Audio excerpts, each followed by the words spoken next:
السلام علیکم ورحمۃ اللہ نحمدہ ونصلی علی رسولہ النبی الکریم اعوذ باللہ من الشیطان الرجیم بسم اللہ الرحمن الرحیم رب اشرح لی صدری ویسر لی امری واحلل عقدۃ من لسانی یفقہوا قولی قال اللہ تعالی فی قرآن المجید اولم یروا ان اللہ یبسط الرزق لمن یشاء ویقدر ان فی ذلک لآیات لقوم یؤمنون فآتی ذی القربى حقہ والمسکین وابن السبیل ذلک خیر للذین یریدون وجہ اللہ واولئک هم المفلحون وما آتیتم من ربا لیربو فی اموال الناس فلا یربو عند اللہ وما آتیتم من زکاة تريدون وجه الله فأولئك هم المضعفون الله الذي خلقكم ثم رزقكم ثم يميتكم ثم يحييكم هل من شركائكم من يفعل من ذلك من شيء سبحانه وتعالى عما يشركون صدق اللہ العلی العظیم۔ یہ سورہ روم کی آیات کریمہ ہے۔ اس میں اللہ تعالیٰ نے ایک بڑی حکمت بیان کی ہے کہ رزق کب وسیع ہوتا ہے، رزق کو کون کھولتا ہے، اور رزق کب۔ اللہ نے یہ نہیں کہا کہ میں رزق کم کر دیتا ہوں، اللہ نے کہا میں اس کے رزق کی مقدار مقرر کر دیتا ہوں۔ جس آدمی کے رزق کی یہ مقدار مقرر ہو جائے کہ جی آپ کو چاہے آپ محنت کریں نہ کریں آپ کو 2 چپاتیاں ملیں گی، دن میں 2 روٹیاں ملیں گی، تو یہ تو اس کے لیے بڑی سختی ہو جائے گی اگر اس کو یہ طے کر دیا جائے، فکس کر دیا جائے۔ اللہ کہتے ہیں ہم نے بے شمار اسی کو مقدار مقرر کرتے ہیں، اسی کو تقدیر کہتے ہیں کہ اللہ نے اس کی تقدیر یہ بنا دی ہے کہ اس کی تقدیر میں لکھ دیا گیا ہے کہ یہ محنت یہ کام کرے گا اس کے بدلے میں یہ ملے گا۔ ورنہ رزق کا تعلق محنت سے نہیں ہے کوئی، نہ تعلیم سے۔ آپ کو بے شمار لوگ ملیں گے جو دن رات محنت کرتے ہیں، سڑکوں پہ دھوپ پہ بیٹھ کے بجری توڑتے ہیں، مگر اتنا کما نہیں سکتے کہ اپنے گھر والوں کے ساتھ آرام کے ساتھ پنکھے کے نیچے بیٹھ کے کھانا بھی کھا سکے۔ محنت تو بڑی کریں۔ اور بے شمار لوگ ملیں گے جن کے پاس بڑی ڈگریاں ہوں گی، بڑی تعلیمی اسناد ہوں گی، اعلیٰ تعلیم یافتہ ہوں گے، مگر ان کے گھر ایک وقت کا کھانا ہوگا اور ایک وقت کا کھانا بھی نہیں ہوگا۔ تو اللہ تعالیٰ اس کی لاجک بیان کر رہے ہیں کہ یہ کیا وجہ ہے، ہم نے کیا قانون بنایا ہے، یہ کس طرح ہم نے قانون، کیا اللہ تعالیٰ کی مرضی ہے، جو اللہ چاہے اللہ تعالیٰ چاہیں کریں، یہ اللہ کا اختیار ہے، جو اللہ چاہے کرے۔ پہلی بات تو یہ طے شدہ ہے، جو جس کو اللہ تعالیٰ جو مرضی دینا چاہیں اللہ کا اپنا اختیار ہے۔ اللہ جس کو جو چیز دیتے ہیں وہ بطور امتحان کے دیتے ہیں، اور جو چیز لیتے ہیں وہ بھی بطور امتحان کے لیتے ہیں۔ اگر اس امتحان میں ناکام ہو گیا پھر وہ دولت اس کے کام نہیں آئے گی، وہ دولت استعمال بھی نہیں کر سکے گا، صرف اللہ کے ہاں جا کر اس دولت کا امتحان اس کا حساب ہی دے گا۔ قرآن پاک میں آتا ہے قارون کے بارے میں، فرعون کے زمانے کا ایک شخص تھا، جیسے ہمارے زمانے کے بڑے بڑے بلڈر ہیں، وہ بہت بڑا بلڈر تھا اس زمانے کا، اور اس نے سوچا کہ کوئی ایسا کاروبار کیا جائے جس میں کوئی نقصان نہیں ہو۔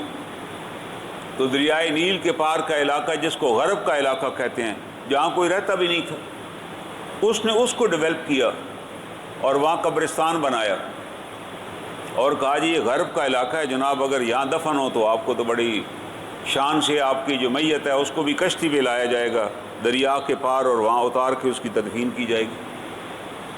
تو ظاہر ہے اس نے کہا جی اس کی کتنی قیمت ہوگی، تو وہ لوگ جو مالدار تھے انہوں نے کہا یار یہ تو بڑی اچھی بات ہے، بجائے کہ ہم عام لوگوں کے قبرستان میں دفن ہوں کیوں نہ اپنا علیحدہ قبرستان بنا لیا جائے۔ تو لوگ اس کے پاس آنے لگے، کوئی وصیت کر جاتا، کوئی بڑے لوگ مر جاتے، یہاں تک کہ بڑے بڑے وزراء نے بھی کہا کہ ہمیں جی غرب میں ہی دفن کیا جائے، یہاں تک کہ فرعون بھی مرتا تو کہتا جی مجھے غرب میں جا کے دفن کرے۔ اس کا تو بڑا کاروبار نکلا ہے، انتہائی بیکار زمین جہاں نہ کچھ پیدا ہو سکتا تھا وہاں اس نے قبریں بنا دی اور لوگوں سے بکنگ کر لیتا، لوگ اس کو پیسے دیتے، اور اتنا امیر ہو گیا، اتنا امیر و کبیر ہو گیا کہ جب وہ گھر سے نکلتا تو اس کے غلام اونٹوں پر اس کا خزانہ اٹھائے ہوئے لے کر چلتے، اور قرآن نے کہا کہ کتنے غلام تھے جو اس خزانے کی چابیاں اٹھا کے تھک جاتے تھے، جو ساتھ ساتھ چلتے تھے۔ یہ اس زمانے کا رواج تھا۔ جیسے آج ہم گھر سے نکلتے ہیں تو بینک کا کارڈ لے لیتے ہیں اے ٹی ایم کے، چلو جی کوئی شاپنگ کرنی ہوئی تو اے ٹی ایم سے ہو جائے گی۔ اس زمانے میں تو اے ٹی ایم تھا نہیں نا، میں نے کسی سے وہ خوش ہونا ہے، اس نے کوئی پیمنٹ کرنی ہے، کوئی خریداری کرنی ہے، خزانہ سارا ہی ساتھ ہوتا تھا۔ لشکر تھا غلاموں کا، ان کو کوئی کام ہی نہیں تھا، اس نے کہا اٹھاؤ یار ساتھ چلو۔ قرآن نے ایک نقشہ کھینچا ہے کہ جب وہ گھر سے نکلتا تو بڑی اکڑ کے ساتھ نکلتا اپنی سواری پر، بڑا شاندار لباس پہنا ہوتا اور پیچھے غلام خزانہ اٹھا کے چل رہے ہوتے۔ تو اس کی قوم کے لوگوں نے کہا کہ یہ جو خزانہ تمہیں ملا ہوا ہے نا، اس میں اپنے لیے کو آخرت میں بھی جمع کرا دے۔ ولا تنسا کا نصیبوں کا، آخرت کو نہ بھول اپنی کو۔ یہاں کسی کو دے دلا اتنا جو اٹھائے پھرتا ہے، روزانہ صبح نکلتا ہے دربار میں بادشاہ کے جا رہا ہے خزانہ ساتھ، تاکہ اگر بادشاہ کہے جی فلاں پروجیکٹ پہ خرچ کرنا ہے تو فوراً پیسے نکالے جی مجھے میرے حوالے کریں۔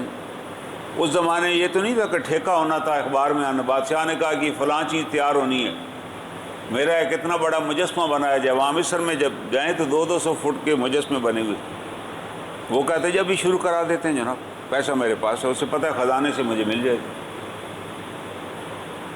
تو وہ اتنی دولت کے باوجود اس نے کہا جی کس بات کی دولت؟ اس نے کہا یار اللہ نے جو تمہیں دیا ہوا ہے۔ اس نے کہا اللہ نے کیا دیا ہوا؟ یہ ساری میری وزڈم کا نتیجہ ہے، یہ میری سوچ ہے بھائی، ورنہ تو پیسہ بڑوں کے پاس ہے، وہ بھی یہ کوئی پروجیکٹ بنا لیتے ہیں، ان کو تو توفیق ہی نہیں۔ یہ میں نے پروجیکٹ سوچے ہیں کہ فلاں علاقوں میں قبرستان پر بھی، اس قبرستان سے بھی میں نے کروڑوں روپے کما لیے، شاہی قبرستان بھی بنا دیا، اور عام عوام الناس کا قبرستان نہیں، عمراء کا قبرستان بنایا ہے کہ وہ شاہی قبرستان میں تو نہیں دفن ہو سکتے لیکن غرب میں آ کر دفن ہو، میں ان سے بھی پیسے لیتا ہوں۔ میں نے بیکار ترین زمین کو مہنگا کر کے بیچے، یہ میری اپنی کمائی ہے بھائی، یہ میری اپنی رائے ہے، میں کسی پہ کوئی پیسہ نہیں خرچ کروں۔ کس لیے خرچ کروں گا؟ کون سے اللہ کی رضا؟ میں نے کمایا، آپ بھی کمائیں اور خرچ کریں۔ اس نے خرچ نہ کیا، یہاں تک کہ جناب موسیٰ علیہ السلام کا بھی دشمن ہو گیا۔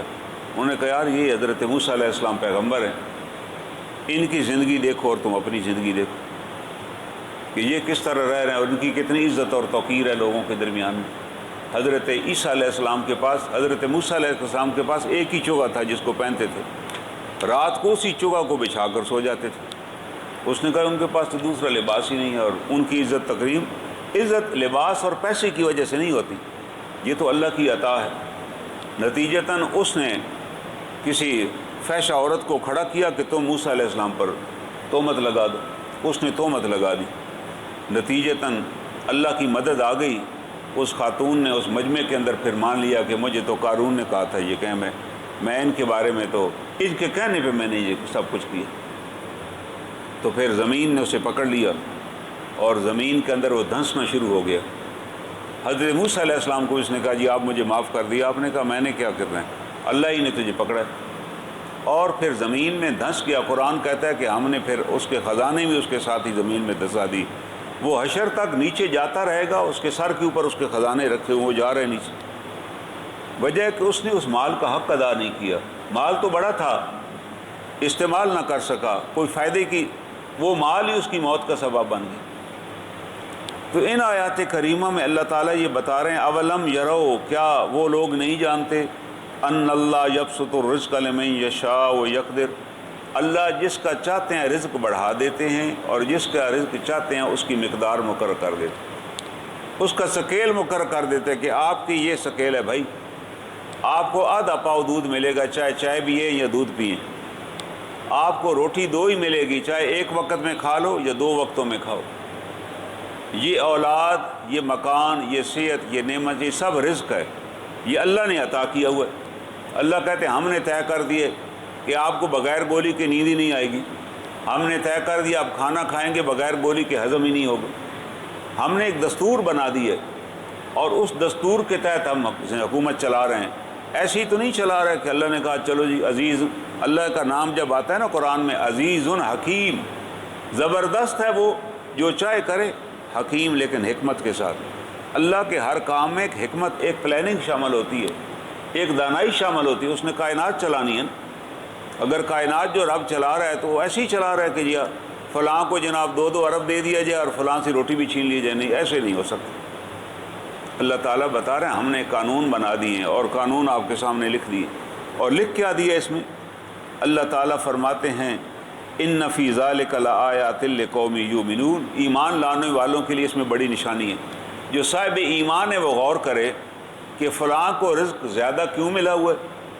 کیا اس کا رزق آزمائش ہے؟ ہمارے ملک کے کتنے ایسے سیاستدان ہیں جو ارب پتی ہیں مگر کھانا نہیں کھا سکتے.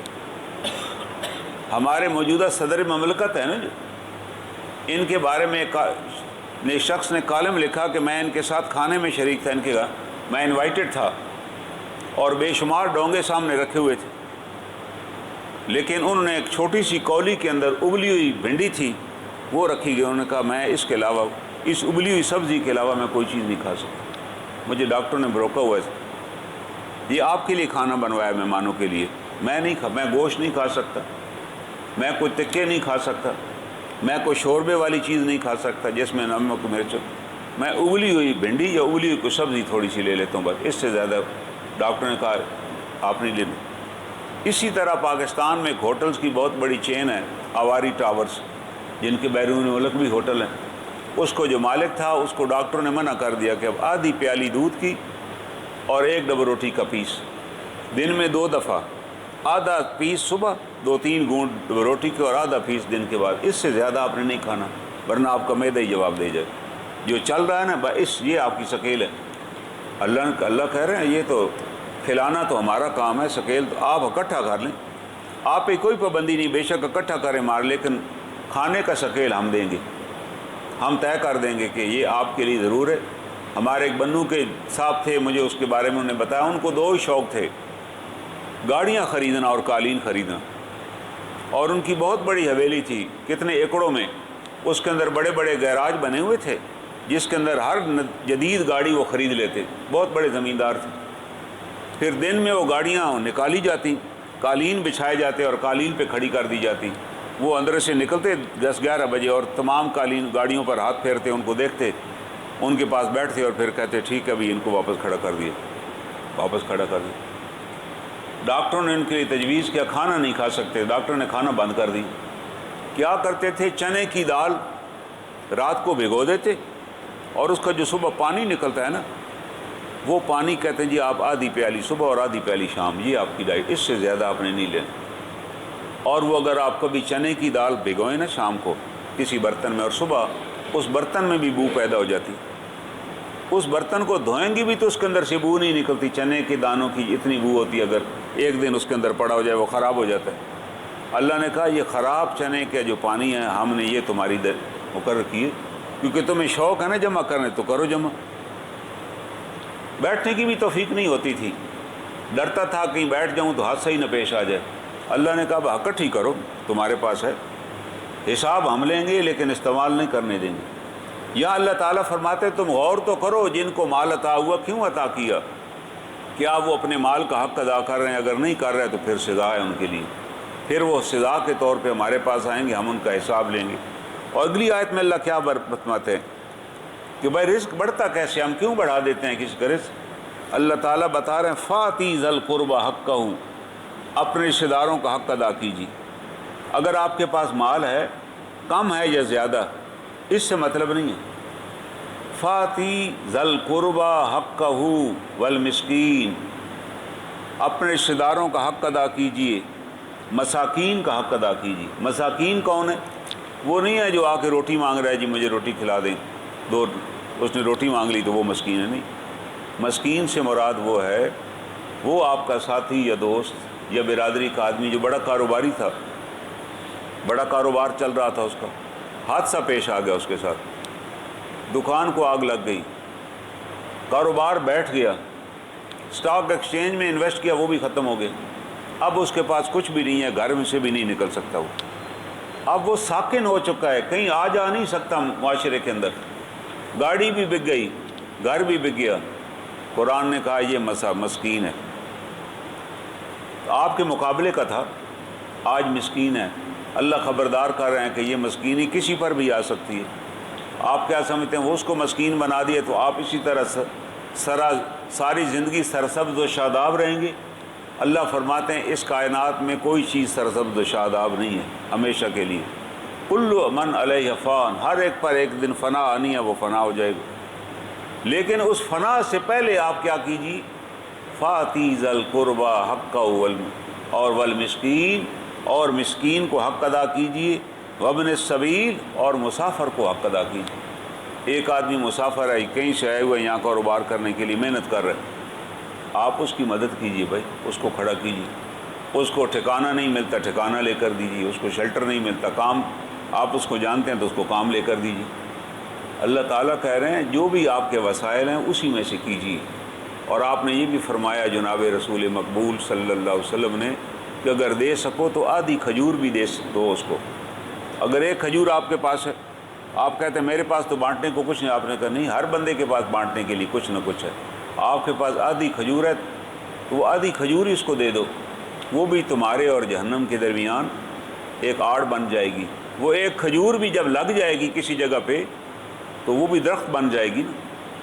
آپ نے فرمایا اللہ تعالیٰ تمہارے صدقوں کو پالتے ہیں، جیسے ایک بکری کا بچہ ہوتا ہے وہ بڑا ہو جاتا ہے، جیسے اونٹ کا بچہ ہوتا ہے بڑا ہوتا ہے، آپ دیتے ہیں اللہ کے لیے، اللہ اسے پالتے ہیں، اللہ پال کے بڑا کرتے ہیں، اور اتنا بڑا کر دیتے ہیں کہ جب میدان حشر میں تمہیں اس کا اجر عطا کیا جائے گا تو بے شمار لوگ ہوں گے جنہوں نے زندگی میں مٹھی بھر جو دیا ہوگا کسی کو کھانے کے لیے کہ یار یہ ہمارے پاس جو ہیں اب یہ کھا لیجیے، یہ ہم نے اس جو سے ایک روٹی بنائی ہے اور ہمارے پاس کھانے کو کچھ بھی، یہ لے لیجیے۔ تو آپ نے فرمایا اس کو اس دن احد پہاڑ کے برابر سونا صدقہ کرنے کا اللہ اجر دے۔ اللہ کہیں گے نہیں، اس کے پاس تھا ہی وہی کچھ جو اس نے دیا، آج جو ہمارے پاس ہے اس میں سے ہم کچھ سے دے رہے ہیں، اللہ کو اپنا سب کچھ تو نہیں دے رہے، اللہ کہہ رہے ہیں ہم اس میں سے کچھ دے رہے ہیں، اور وہ جو کچھ ہے اس کے بارے میں اللہ تعالیٰ قرآن پاک میں فرماتے ہیں اجر عظیم، ہم اس کو اجر عظیم عطا کریں۔ اجر عظیم سے مطلب ہے اس کائنات سے بھی بڑا اجر۔ اس کائنات کے بارے میں اللہ نے کہا متاع قلیل، یہ متاع قلیل ہے، ختم ہونے والی ہے نا، جو ہم اجر عطا کریں گے وہ ختم نہیں ہوگا، اس لیے اس کو اجر عظیم کہا گیا۔ تو کیا خرچ کرنا ہے جی؟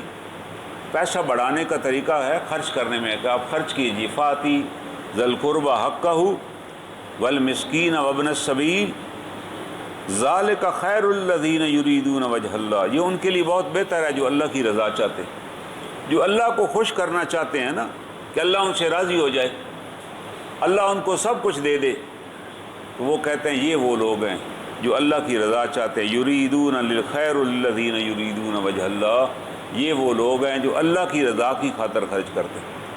ان کا یہ مسئلہ نہیں ہوتا کہ میرا جی اس نے شکریہ، میں نے جی مدد کی اس نے شکریہ آج تک ادا نہیں کی، شکریہ نہیں چاہتے وہ صرف وجہ رب اعلیٰ کی رضا چاہتے ہیں کہ اللہ راضی ہو جائے، میں نے اللہ کی رضا کی خاطر آپ کو دیا، اللہ آپ سے راضی ہو جائے۔ اب اللہ تعالیٰ فرماتے ہیں اولئک هم المفلحون، یہ لوگ ہیں کامیاب ہونے والے۔ کامیابی کی مثال قرآن نے یہ دی ہے، قرآن کو کامیاب ہوں گے جو خرچ کرنے والے ہیں، جو اللہ کی راہ میں مال کو خرچ کرنے والے ہیں، ان کے مال میں ان کا مال ہم بڑھا دیں گے، یبسط الرزق من یشاء، ان کا رزق ہم بڑھائیں گے نا، جو خرچ کریں گے، جو نہیں خرچ کریں گے ان کا کچھ بھی نہیں بڑھائیں گے۔ حضرت بلال رضی اللہ تعالیٰ عنہ کہتے ہیں کسی وقت کھانا ہوتا تھا ہمارے پاس اور کسی وقت کا کھانا نہیں ہوتا، اور کچھ بھی نہیں ہوتا تھا کئی دن میرے پاس۔ اور جب خیبر فتح ہو گیا تو خیبر سے بڑی مال غنیمت آیا، خیبر میں بڑے شاندار باغات تھے کھجوروں کے، تو وہ جب مال غنیمت ملا تو حضرت بلال نے بھی کھجوریں خرید لی۔ تو کچھ دن کے بعد اللہ کے رسول صلی اللہ علیہ وسلم حضرت بلال کے گھر تشریف لے گئے مدینہ طیبہ میں۔ مکہ میں تو کوئی گھر ہی نہیں تھا، امیہ کے گھر کام کرتے تھے صبح شام، وہ دن بھر ساتھ لے کے چلتا، مزدوری کراتا، رات سونے سے پہلے جو دے دیتا یا گندم دے دیتا 4-5 کلو کہ یہ آپ نے، یا 10 کلو کہ یہ آپ نے رات کو پیسنی ہے اور صبح مجھے دینی۔ اگر وہ کسی دن نہ پیستے تو وہ کوڑے مارتے۔ یہ زندگی تھی جناب سیدنا بلال کی اسلام سے پہلے۔ جب مدینہ طیبہ آ گئے پھر خیبر، وہاں بھی یہی مشقت رہی، کئی دن کھانا نہیں ملا۔ پھر خیبر فتح ہوا 10 سالوں کے بعد، 10 سال بعد حالات بدلے، اب مکان بھی لے لیا، شادی بھی کر لی، اور آپ ان کے گھر تشریف لائے تو ان کے برآمدے میں کھجور کی بوریاں پڑی ہوئی تھیں، ڈھیر لگا ہوا تھا۔ آپ نے پوچھا بلال یہ کیا ہے؟ کہنے لگے جیسے آج دیہاتوں میں ہم کرتے ہیں کہ دیہات میں جناب گندم اتری تو 20 بوریاں خرید کے برآمدے میں رکھ لیں کہ چلیں جی 5-6 تو ہمارے گزارے کے لیے کافی ہیں، باقی جب گندم مہنگی ہوگی تو بیچیں گے۔ نیت یہی ہوتی ہے کہ جب بھائی مہنگی جو ہوگی تو پھر بیچ ڈالیں۔ وہی انہوں نے بھی یہی کیا حضرت بلال نے۔ آپ نے پوچھا یہ کیا؟ انہوں نے کہا کہ مال پیسہ مل گیا تھا، مال غنیمت ملی تھی۔ میں نے کہا اور ضرورت زندگی، اس وقت ضروریات زندگی بھی یہی تھی، کوئی بجلی گیس کا بل تھا نہیں۔ انہوں نے کہا جی میں نے کھجوریں خرید کر رکھ لی۔ آپ نے کہا بلال میں تمہیں جہنم کے دھوئیں سے ڈراتا ہوں، اتنی خوراک جمع کر لی ہے جس کی تمہیں ضرورت بھی نہیں۔ کیا مدینہ میں سب کے پاس اتنی کھجوریں؟ تلاش کرو ان لوگوں کو جن کے پاس خوراک، ان کو بانٹو اس کو۔ یہ جہنم میں بطور دھوئیں کے کام آئے گی تمہارے خلاف۔ جب اللہ دھواں مسلط کرے گا نا کسی کے اوپر، وہ اس کا مال ہوگا جس کا دھواں ہوگا۔ اس کو بانٹو۔ آپ نے ایسے صحابہ کی تربیت کی۔ پھر وہ ڈھونڈنے نکلے کہ کون مستحق ہے بھائی جس کے پاس کھانا نہیں۔ کہا بھائی میرے گھر پہ تو بڑی کھجور ہے، میں ابھی ایک بوری آپ کے گھر پہنچا دیتا۔ سب کچھ بانٹ دیا، اور پھر جناب رسالت مآب وسلم کی دنیا سے رخصت ہو گئے، آپ انتقال فرما گئے، کیونکہ یہ اذان دیتے تھے، اور اذان میں جب یہ کہتے تھے اشہد ان لا الہ الا اللہ اشہد ان محمد الرسول اللہ صلی اللہ علیہ وسلم، تو ان کی نگاہ آپ کے روضہ انور کی طرف ہوتی تھی، زندگی میں آپ کی چہرے کی طرف دیکھتے تھے جب یہ کلمہ کہتے تھے۔ تو جب یہ کہتے تو رونے لگ جاتے، بھی لوگ تو روتے، تو انہیں اذان دینا بند کر دی کہ میں اذان نہیں دوں گا آپ، کیونکہ وہ جس کی شہادت کی گواہی میں دیتا تھا وہ دنیا میں نہیں رہے گا۔ حضرت عمر نے جب لشکر روانہ کیے تو ایک لشکر کے ساتھ شام چلے گئے، وہاں جنگ میں حصہ لیا، غزوات میں۔ تو حضرت عمر انہوں نے کہا جی مجھے بس اسی جنگ کے لیے رہنے دے، اس محاذ کے اوپر، شام کے محاذ پہ جہاں رومی حملہ کیا کرتے تھے، اس میں ادھر میں رہوں گا تاکہ جنگوں میں حصہ لوں۔ تو وہاں ایک بہترین مکان ان کو دے دیا گیا، جو وہاں کے بڑے بڑے رومی شہزادے محلات چھوڑ کر گئے تھے، وہ محل ان کو الاٹ ہو گئے، اس میں وہ رہتے تھے۔ اب وہ کہتے ہیں اگر میں زندگی بھر بھی کھجوریں جمع کرتا رہتا تو اتنا مکان نہیں بنا سکتا تھا جو اللہ نے مجھے دے دی۔ پھر ایک دفعہ مدینہ طیبہ آئے کہ اللہ کے رسول صلی اللہ علیہ وسلم خواب میں انہیں ملے کہ اے بلال تو نے میرے پاس آنا ہی چھوڑ دیا، تم شام جا کر بس گئے۔ پھر آپ تشریف لائے، اور آ کر آپ نے لوگوں نے پھر اصرار کیا کہ اذان دیجیے۔ جب آپ نے اذان دی تو مدینہ طیبہ کی عورتیں بھی گھروں سے نکل آئیں، اور قرآن مچ گیا، کیونکہ لوگوں کو وہ زمانہ یاد آ گیا جب جناب رسول اللہ کے زمانے میں حضرت بلال اذان دیا کرتے۔ پھر دوبارہ شام چلے گئے، شام فوت ہوئے اور شام میں ہی دفن ہوئے، ان کا مزار ہے شام میں۔ اللہ نے بتا دیا کہ ہم آپ کو غیر ملک میں بھی پراپرٹی دے دیں گے یار، اگر تم خرچ کرو گے۔ شام اس وقت تھا سب سے زرخیز ترین خطہ تھا، وہاں رہے، بہت بڑے فوج کے عہدیدار تھے۔ وہ شخص جو کل تک غلام تھا، اللہ نے اس کو مالات سے نوازا۔ وجہ کیا؟ مال نہیں جمع کیا، اگر جمع ہی کرتے رہتے تو کہیں بھول گئے ہوتے، آج ان کا نام ہی ہم نہ لیتے۔ آپ اپنے شہر میں چکر لگائیں، آپ کو کتنی مسجدیں مل جائیں گی مسجد بلال کے نام سے، جبکہ ہم جانتے بھی نہیں ہیں کس علاقے کے رہنے والے وہ تھے۔ تو اللہ تعالیٰ بتا رہے ہیں وہ لوگ جو اللہ کی راہ میں خرچ کرتا ہے وہ خود بھی زندہ رہتا ہے، اس کا کام بھی زندہ رہتا ہے، اور اللہ اس کو نوازتا ہے۔ وہ کوئی محل نہ بنا سکتے صحابہ، لیکن تمام صحابہ کو محلات تھے ان کے پاس جو ان کو شام میں اور عراق میں لے تھے ان غزوات کے نتیجے میں، کیونکہ انہوں نے مال جمع ہی نہیں کیا تو اللہ نے مال عطا کر دیا۔ اللہ تو خزانوں کے مالک ہیں۔ اب اگلی آیات میں اللہ تعالیٰ کیا فرماتے ہیں؟ وما آتیتم من ربا لیربو فی اموال الناس ولا یربو عند اللہ۔ ایک تو اللہ یہ فرمایا کہ مال اللہ کی راہ میں خرچ کریں تو مال بڑھ جائے گا، لیکن ہم کہتے ہیں کہ نہیں، مال انویسٹ کریں، بینکوں میں انویسٹ جمع کرائیں تاکہ سود ملے، اور کو کاروبار بھی کرنا چاہے تو اس کے ساتھ بھی سود کا کاروبار کریں کہ بھائی میں آپ کو اتنے پیسے دوں گا، آپ مجھے اتنا منافع دینا، تاکہ صدقہ نہیں دوں گا، سود پہ دوں گا۔ اور قرآن نے اس کو حرام قرار دی ہے کہ نہیں، آپ کسی بھائی کو قرض حسنہ تو دے سکتے ہیں کہ میری طرف سے پیسہ میرے پاس ہے، آپ لیجئے کاروبار کیجیے، مل کے کاروبار بھی کر سکتے ہیں تاکہ منافع اور نقصان بھی برابر برابر ہو۔ لیکن یہ نہیں کر سکتے کہ میں گھر بیٹھا ہوں اور آپ کو پیسے دوں، کاروبار کرو اور مجھے اتنا منافع آپ نے دینا ہے، چاہے آپ کا اصل مال ڈوب ہی جائے، آپ خسارہ ہے تو آپ ذمہ دار ہیں، مجھے تو منافع چاہیے بھائی۔ شریعت نے اس کو حرام قرار دیا۔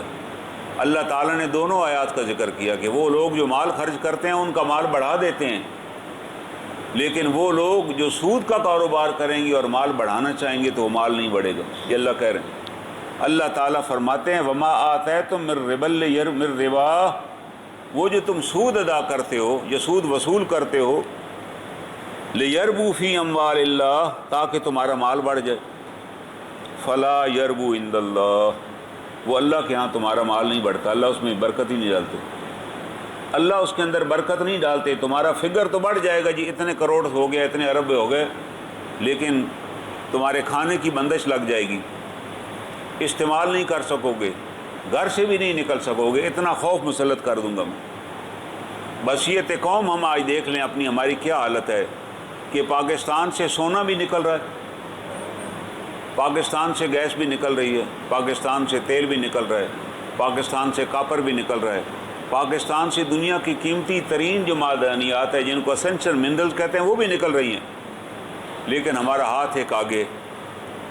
کوئی ہمارے ملک میں دورے پر آتا ہے، ہم کہتے ہیں جی ہم جاتی دفعہ کچھ تو ہمیں دے کر جائیں گے.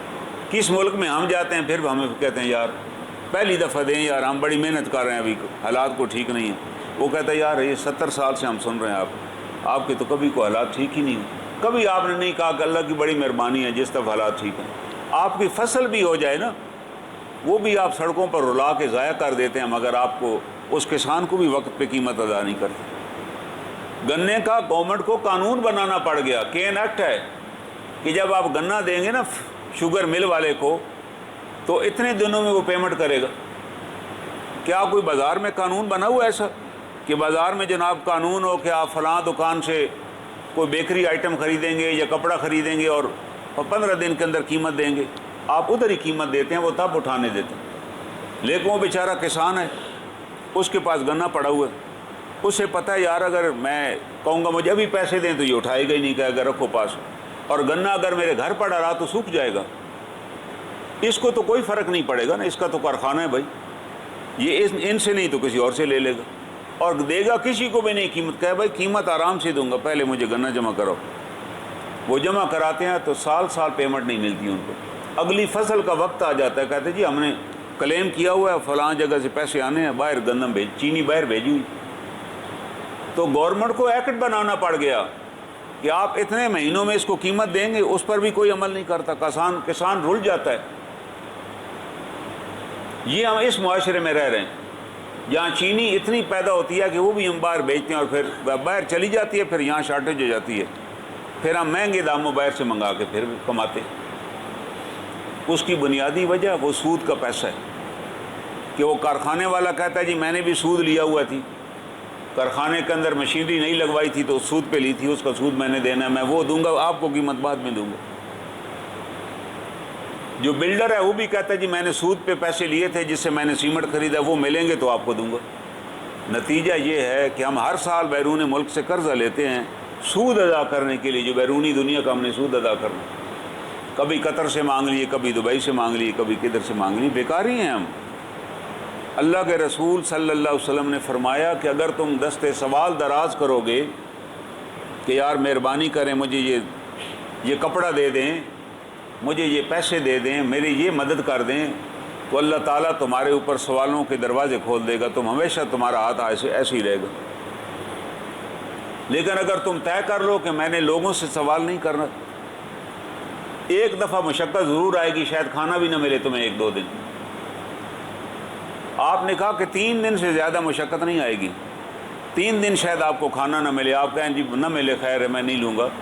اللہ پھر غیب سے تمہارے اوپر دروازے کھول دے گا. غیب کے دروازے کھل جائیں گے، پھر آپ کو مانگنا نہیں پڑے گا. یہ اللہ نے قانون بنا دی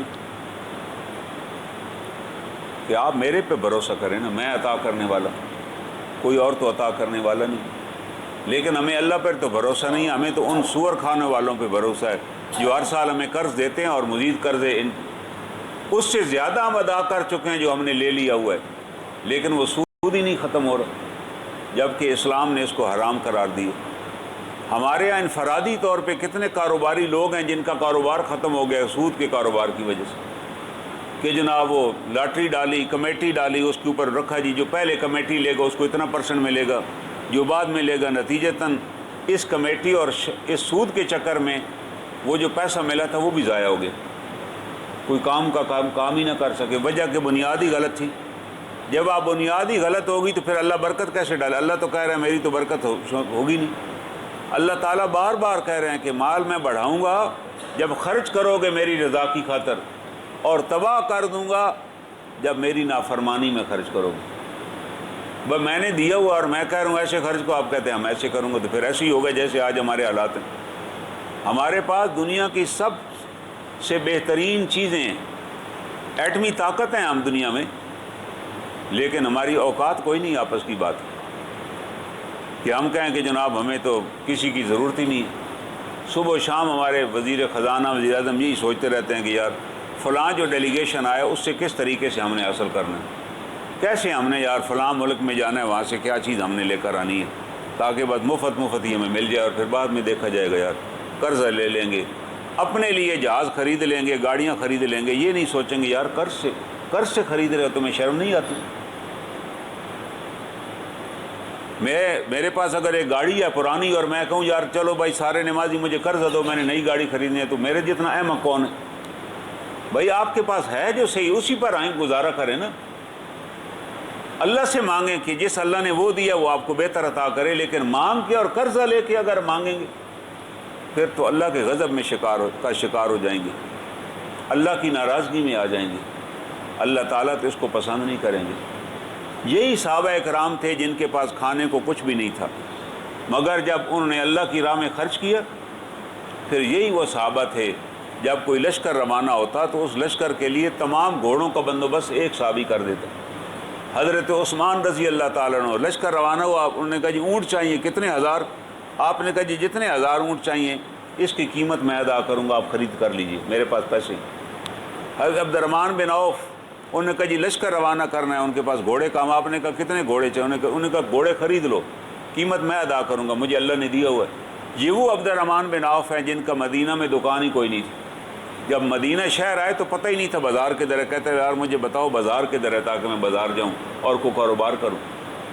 جس کے گھر ٹھہرائے گئے اس نے کہا آپ میرے بھائی اور مہمان ہیں، میرے 3 مکان ہیں یار، آپ ایک مکان میں رہو، آپ نے کوئی کام نہیں کرنا، آپ اکیلے بندے ہو، جہاں کھانا بنے گا آپ ہمارے ساتھ۔ انہوں نے کہا نہیں میں آپ کا مہمان ضرور لیکن میں کماؤں گا، مجھے بازار کا پتہ بتائیے۔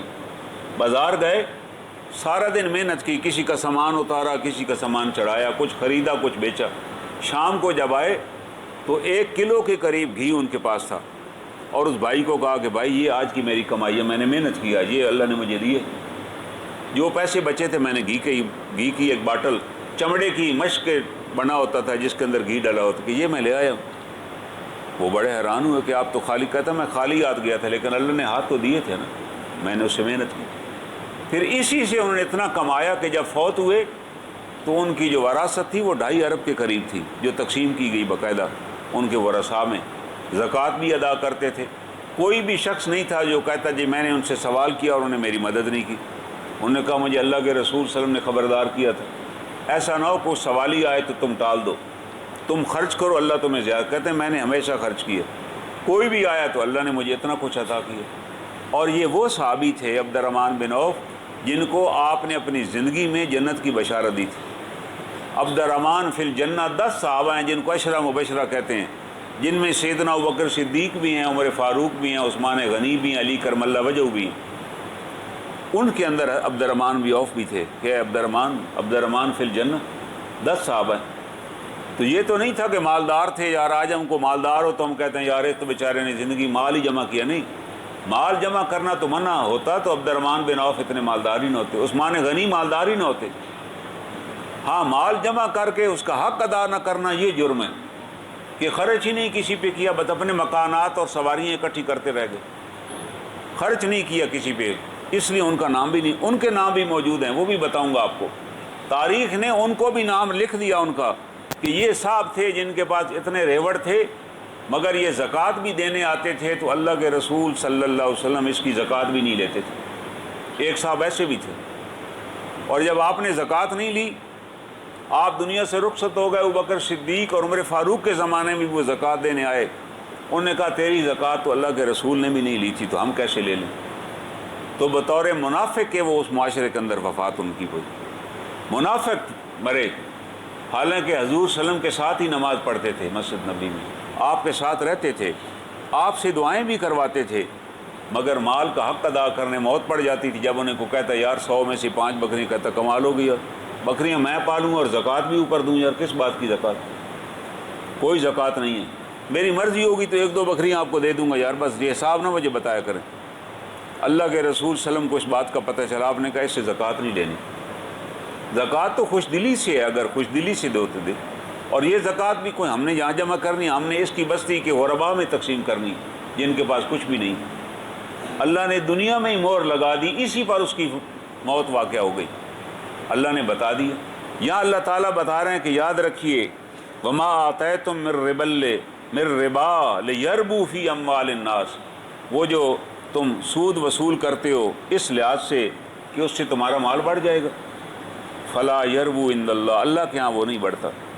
وما آتیتم من زکوٰۃ، وہ جو تم زکوٰۃ دیتے ہو نا، تریدون وجہ اللہ، اللہ کی رضا کی خاطر کہ اللہ راضی ہو جائے، فاولئک هم المضعفون، اس میں ہم اضافہ کر دیتے ہیں۔ اللہ کہہ رہا ہم وہاں اضافہ کرتے ہیں، وہاں برکت ڈال دیتے ہیں، جو تم زکوٰۃ اور صدقات اللہ کی رضا کی خاطر خرچ کرتے ہو وہ ہم بڑھا دیتے ہیں تمہارا۔ یہ بات صحابہ کو تو سمجھ نہیں آتی تھی، پہلے پہلے جو لوگ آئے نا، بدو تھے، اونٹ چراتے تھے، ان کو یہ بات نہیں سمجھ آئی کہ یہ کیسے ہو سکتا ہے کہ بھائی سود کا کاروبار کرتے تھے کہ جی مجھے پیسے دیجئے، میں شام جاؤں گا تجارت کروں گا، اس میں سے آپ کو اتنے پیسہ منافع دے دوں گا، چاہے میرا نقصان ہو میں بکریوں سے پورا کروں گا۔ اب ان کو یہ جب بتایا گیا کہ بھائی سود سے مال نہیں بڑھنا، زکوٰۃ سے بڑھنا ہے، تو انہوں نے کہا یہ کیسے ہو سکتا ہے کہ میرے پاس 1000 روپے اس میں سے 250 زکوٰۃ دوں، تو بڑھا تو نہیں، کم ہو گیا نا وہ تو۔ آپ نے یہ بات ان کو سمجھائی، کیسے سمجھائی؟ آپ قسم کھانا پسند نہیں فرماتے تھے کہ مومن بہت زیادہ قسم نہیں کھاتا، کئی دکاندار ہیں ہر چیز پر قسم کھا رہے ہیں، بتایا گیا کہ یہ اس کے کاروبار میں برکت نہیں ہوگی، کیونکہ کئی دفعہ پھر آدمی جھوٹی قسم بھی کھا لیتے۔ قسمیں کھانے والے دکاندار کو آپ نے پسند نہیں فرمایا کہ بھائی قسم کیوں کھا رہے ہو؟ میں کہہ دوں ایک بات کہ یہ اس طرح ہے تو بس کافی ہے، اب مانے سارے، اگر میں کہوں بات بات پہ قسم کھاؤں، اس کا مطلب ہے مجھے بھی یقین نہیں ہے اپنی باتوں پر۔ تو یہاں بھی یہی ہوا، آپ نے قسم کھائی، آپ نے کہا قسم ہے اس ذات کی جس پہ قبضے میں محمد کی جان ہے صلی اللہ علیہ وسلم، کہ وہ مال جو تم اللہ کی راہ میں خرچ کرو گے کبھی کم نہیں ہوگا، کبھی تم کسی سخی کو محروم نہیں پاؤ گے۔ ہاں، اور وہ مال جو تم سود کا دو گے وہ کم ہو جائے گا۔ یہ آپ نے قسم کھا کے صحابہ کو سمجھایا۔ اب ان کو سمجھ آ گئی کہ اللہ کے رسول جب کہہ رہے ہیں کہ وہ مال جو اللہ کی راہ میں خرچ کیا جائے گا تو کام ہی نہیں ہوگا، پھر ہمیں کیا سوچنے کی ضرورت ہے کتنا آیا اور کتنا گیا۔ کوئی بھی، آپ نے کہا چاہے کوئی تمہارے دائیں سے آ کے مانگے یا بائیں سے مانگے، چاہے جاننے والا مانگے یا نہ جاننے والا مانگے، اگر سمجھو وہ ضرورت مند ہے تو اس کی مدد کرو۔ اس سے یہ مراد نہیں ہے کہ یہاں سے آپ باہر نکلیں تو خواجہ کارپوریشن تک جو ہمارے ہاں ڈپلائڈ قسم کے بیگرز ہیں سب کو دیتے چلے جائیں، اس کی مثال بھی بتا دی گئی۔ حضرت عمر کے پاس ایک شخص آیا، اس نے دستک دی کہ روٹی چاہیے جی، بھوکا ہوں۔ آپ اندر سے ایک روٹی لے آئے۔ اس زمانے میں لوگ روٹی سے پہلے گھر والے چکی سے آٹا پیستے تھے، چکیاں نہیں ہوتی، گھر میں ہر بندہ خود ہی پیستا تھا۔ آپ روٹی دینے لگے تو اس نے تھیلا آگے کیا، آپ نے تھیلا لے لیا اسے، اس تھیلے کو الٹا کیا تو اس کے اندر 9 روٹیاں تھیں۔ آپ نے کہا کتنے بندے ہو؟ کہتا جی اکیلا ہوں۔ اس نے کہا اللہ کے بندے، تیری ضرورت تو ایک روٹی ہے، تو روٹیوں کا تاجر لگتا ہے کہ تو کاروبار کر رہا ہے یہاں روٹیاں اکٹھی کر کے۔ آپ نے اپنے والی روٹی اسے دی کہ رے لوگ کھاؤ، باقی 9 روٹیاں اور اس کو بھی ساتھ لے گئے اور بیت المال کے اونٹوں کو جا کر ڈال دی کہ یہ تو اونٹوں کا مال ہے جو تم اٹھائے پھرتے۔ یہ بھی ہمیں دیکھنا ہے کہ ایک آدمی روزانہ ایک چوک میں کھڑا ہوا ہے، یار صبح گاڑی اسے چھوڑ جاتی ہے، ہم اسی کو آتے جاتے دے رہے ہیں اور خوش ہو رہے ہیں کہ جناب ہماری صدقہ اور زکوٰۃ لگ رہی ہے۔ اللہ کہہ رہا ہے وہ لوگ جو الحافہ جو تمہیں لپٹ کے مانگتے ہیں نا بار بار، وہ مستحق نہیں ہے۔ مستحق کون ہے؟ بے سیماؤ، جن کو تم چہرے سے پہچانتے، وہ سفید پوش ہیں، مانگتے نہیں ہیں، سوال نہیں کرتے، مگر اگر تم ان کے چہروں کو دیکھو، ان کے حالات زندگی پہ غور کرو، تمہیں پتہ چل جائے گا یہ مستحق ہے۔ قرآن کہہ رہا ہے ان کو تلاش کیجیے، ان تک رزق پہنچائیے، یہ آپ کی ذمہ داری ہے۔ قرآن نے تو ہماری ڈیوٹی لگائی ہے کہ آپ ڈھونڈ کر ان کو تک پہنچائیں۔ اور پھر اللہ تعالیٰ انہی آیات کریمہ میں اپنا تعارف کراتا ہے۔ یہ حکم کس نے دیا ہے؟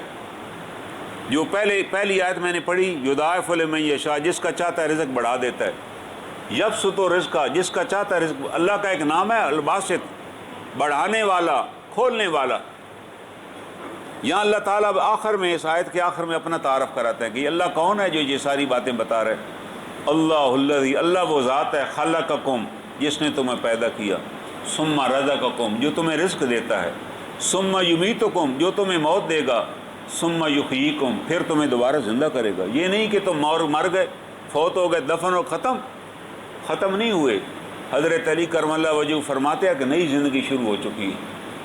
تم سمجھتے ہو آنکھ بند ہو گئی، اس کی تو آنکھ بند ہی نہیں ہوتی مرتے وقت آنکھ بند کرنی پڑتی ہے۔ انہوں نے کہا یا تو وہ جنت میں اپنا محل دیکھ رہا ہوتا ہے، اللہ مرتے وقت انسان کو اس کا انجام بتا دیتے ہیں کہ بھائی یہ تمہاری جگہ ہے، اس خوشی سے بھی آنکھ بند نہیں ہوتی۔